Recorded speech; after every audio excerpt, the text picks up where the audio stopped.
if we want to define a meltdown, a true meltdown is not an adult temper tantrum, but they look similar, and she's probably accused you of just having a temper tantrum when it really wasn't.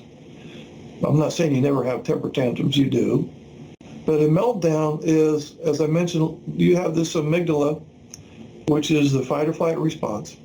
And when you feel threatened, and the amygdala, by the way, doesn't know the difference between a burning house and a mad wife.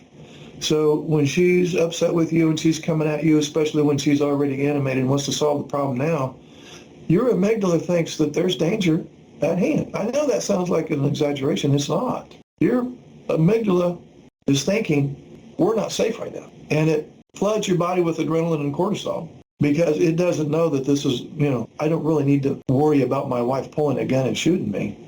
So I'm actually, even though she's mad at me, I'm still pretty safe. The amygdala doesn't know that. And so when you're in the throes of this adrenaline and cortisol, the prefrontal cortex shuts down because it doesn't want to get in the way, because that amygdala is there for a reason.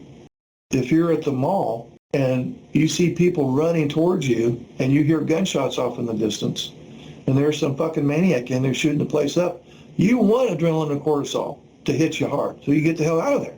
But you're only in danger, even with the craziness that's going on today, you're truly only in real danger about 0.00001% of the time. But you're stuck with this old brain that doesn't know the difference between a mad wife and being chased by a bear.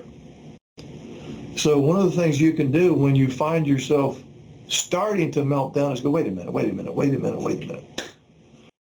That's the old brain, the amygdala, thinking that this is a danger level of 10 when it's only a danger level of 0.5.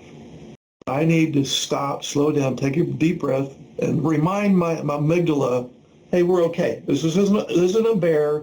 She's not coming at me with a steak knife. We're okay. When you have that little piece of self-talk right there, that's the prefrontal cortex came back online.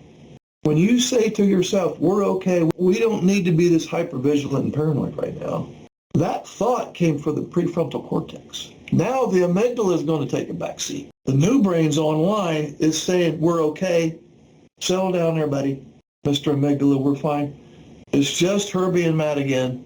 I don't need to mount the defense or getting all worried, getting my blood pressure up. And that whole business I just described, it was prevention because we're preventing from escalating above 5, 6, 7, and so on. So it's intervening early to prevent the larger damage that's going to be done if that thing writes itself out.